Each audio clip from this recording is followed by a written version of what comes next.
Assalamualaikum warahmatullahi wabarakatuh. Good morning students. How are you today? Semangat ya untuk belajar dari hari ini.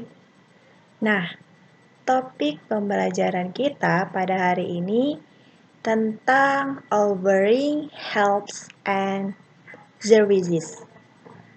Apa itu offering helps and services?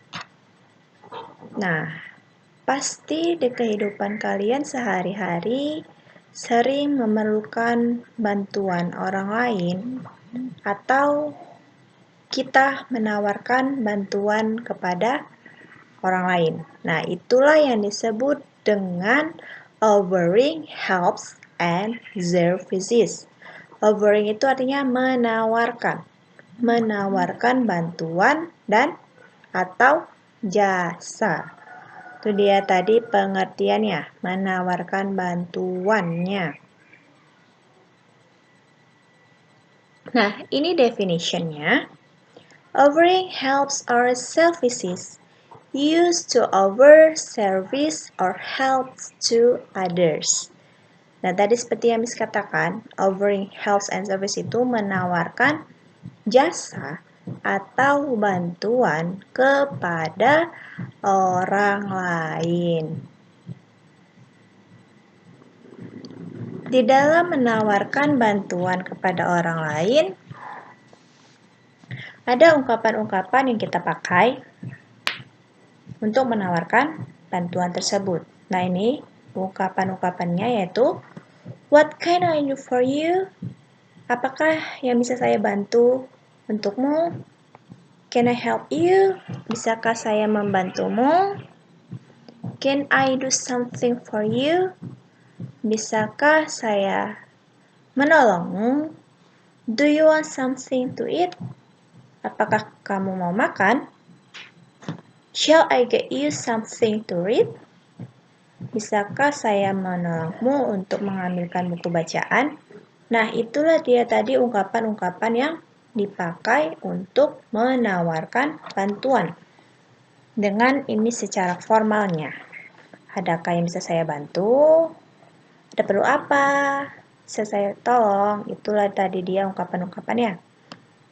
Nah, pastinya setelah kita menerima bantuan dari seseorang, kita akan mengucapkan menerima bantuan tersebut ataupun menolak bantuan tersebut.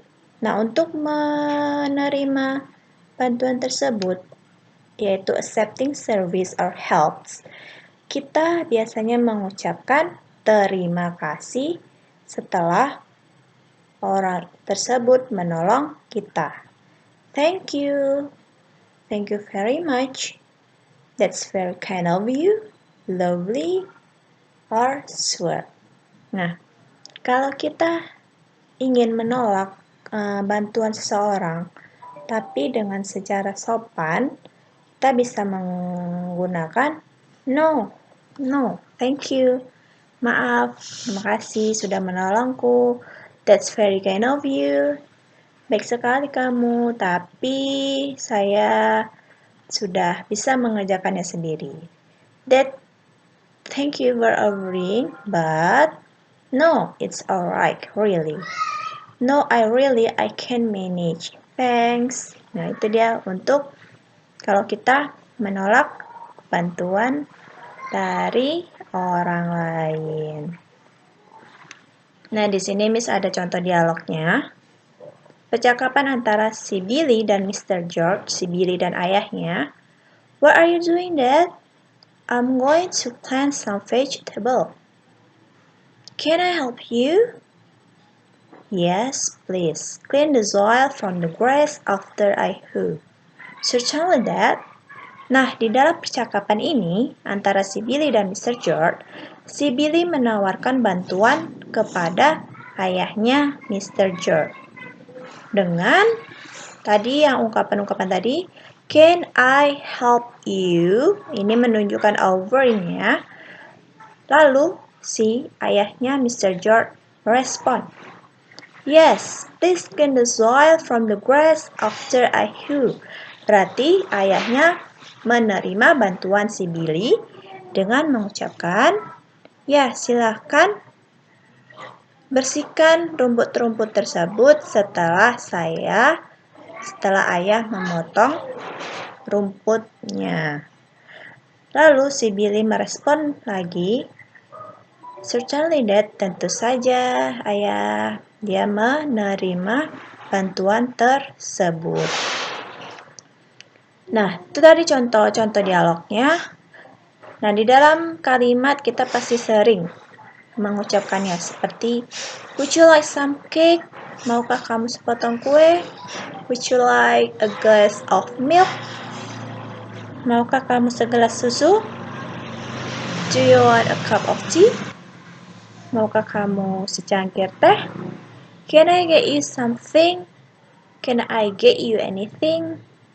Ataukah kamu memerlukan apa? Shall I help yourself to some milk? Could you please tell me where's the library? Nah, itu adalah beberapa ungkapan-ungkapan atau contoh kalimat yang biasanya sering kita gunakan untuk menerima bantuan atau meminta bantuan kepada orang lain. Nah, sampai di sini kalian sudah paham ya bagaimana caranya mengungkapkan over helps and services tersebut. Nah, kalau kalian sudah paham, di sini Miss ada memberikan latihan, soal latihan. Ada 6 soal latihan. Nah, kalian bisa mengerjakannya di double folio dan kumpulkan di hari Sabtu dalam pengumpulan tugas. Nah, perhatikan soal latihan yang Miss berikan. You want someone to do something for you. Say it politely. Nah, kamu memerlukan bantuan dari seseorang dan ungkapkan secara sopan. Nah, itu contoh soal nomor 1 sudah ada jawab. Kalian tinggal mengerjakan dari nomor 2 sampai nomor 6. Turn up the fan. Hidupkan kipas angin tersebut. Nah, cara jawabnya, kalian menggunakan ungkapan-ungkapan yang tadi seperti yang sudah kita bahas sebelumnya. Could you turn up the fan, please? Bisakah kamu menghidupkan kipas angin tersebut? Ya. Nah, itu dia contohnya, contoh menjawab soalnya. Baru yang nomor 2, turn on the computer. Hidupkan komputer itu. 3, turn off the television. Matikan TV tersebut. 4, close the door. Tutup pintunya. 5, bring the book. Bawa bukunya. 6, speak loudly. Cakaplah dengan kuat. Nah, dari sini kalian sudah ngerti ya mengerjakannya. Silakan kerjakan di double folio dan kumpulkan di waktu pengumpulan tugas hari Sabtu. Selamat mengerjakan anak-anak Miss. Semoga bisa. Good luck and thank you. Assalamualaikum warahmatullahi wabarakatuh.